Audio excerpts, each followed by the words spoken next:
naman kaya ang mga nabiyayaan ni MC sa ating masayang palaro? Let's watch this. Hey! Hello, madalang people! Nandito po ako ngayon sa labas para mag-share ng blessings mula sa Showtime sa madalang nagtitinda ng school supplies. Samahan niyo po ako, madalang people. Let's go! Magandang hapon po! Hello! Hi! Hi! Meron po kayo nagtitinda ng school supplies? Meron pong ilan. Pero kumusta po ang buhay na yon? Kumusta yung benta na yon? Minsan may malakas, minsan din mahina. So ano po ginagawa niyo pag may na yung benta? Wala, nagluluto po ako ng almusal sa umaga, pancit, spaghetti. Pero pag gising niyo po today, akalain niyo po may dadalaw sa'yo ng isang Koreano. Hindi po. Hindi mo akalain. Nanay, mula sa Showtime, makakatanggap po kayo ng 5,000 pesos. Ay, thank you po. Guwapo naman dito. Bigla ako guwapo. Nakatanggap po kayo ng 5,000, nagwapo na ako. Hindi talaga salamat sa dagdag puhunan. Maraming salamat. Naiiyak. Ba't po kayo naiiyak? Hindi niyo Masaya lang. Masaya lang. Congratulations po. Hello, nanay! Kumusta po kayo? Gaano po kayo katagal nagtitinda po dito? Katagal, 28 lang. 28! Malakas daw benta talaga bago mag-pandemic. Ngayon, kumusta po? Matumal na po kasi marami nang nagtitinda. So, ilan po kayo pamilya? 3 yung anak ko. Saan po kayo nakatira? Nasa Fairview. Mister niyo po nandun. Nandito rin nagtitinda. Nagtitinda, hindi ko nakikita saan, nakatako. Mayayin. Saan yung mister? Mister, halika. Mister! So, ito yung mga laman, ito po yung tindahan nyo po. Saan po kayo umu-order? Saan po kayo bumibili? Divisoria po kami. Divisoria. So, gusto nyo po, pagbalik nyo, Divisoria next week, may damihan natin yung ano, yung laman ng tindahan. Kasi ano pa?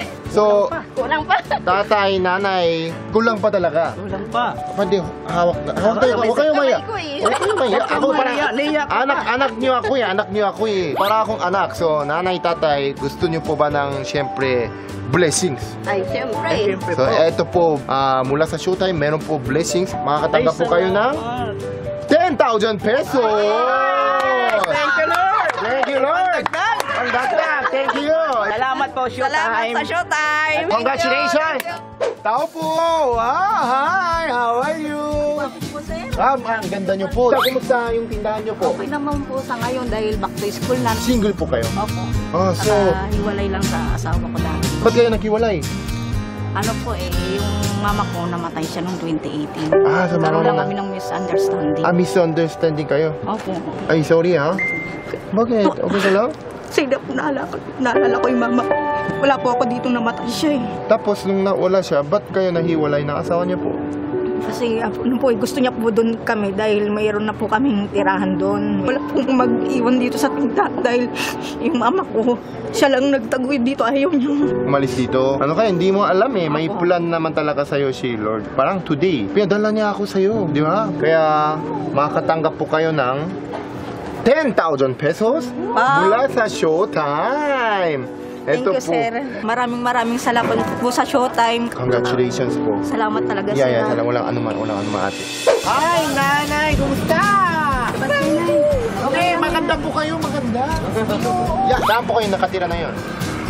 Dito po kayo nakatira? Nasunugan kami sa awanan, Diyos. Wala naman pong nag-disgrasya. Kaya lang, Yun yung importante. Kaya pala lahat nangyari kasi may napakaganda ng biyaya para sa'yo at sa inyong pamilya. Mula sa Showtime, makakatanggap po kayo ng 10,000 pesos! Oh? Nay! Showtime, thank you.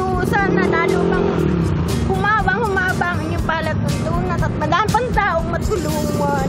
Ryan, Yes, thank you. More blessing. Oh, si Ryan palang lumabas for the random act of kindness. Ang dami mong pinasayang mga nanay. Yes, Chang. Na-realize ko talaga kahapon, Chang. Ang sarap talaga pakiramdam when you share yung blessings mo siyempre sa kapwa mo, di ba? Lalo na si Nanay Araceli kasi nasunugan pala yes, sila. Yes, Chang. Na talaga bukod sa nagtitinda ng school supplies, talaga na part-time job pa siya sa barangay na street, Naglilinis. Oo, nagwawalis. Street sweeper pa siya kasi nasunugan yung bahay. Tapos talaga, pinapray niya talaga kay Lord araw-araw. Tapos bigla daw siya natanggap ng biyaya at blessing mula sa atin. Kaya sobrang natutuwa. Answer prayer daw talaga, sabi ni nanay. Kaya ang sarap talaga pakiramdam. Kaya galingan natin siya. Yes, gagalingan nyo talaga. Kaya, Ryan, good job!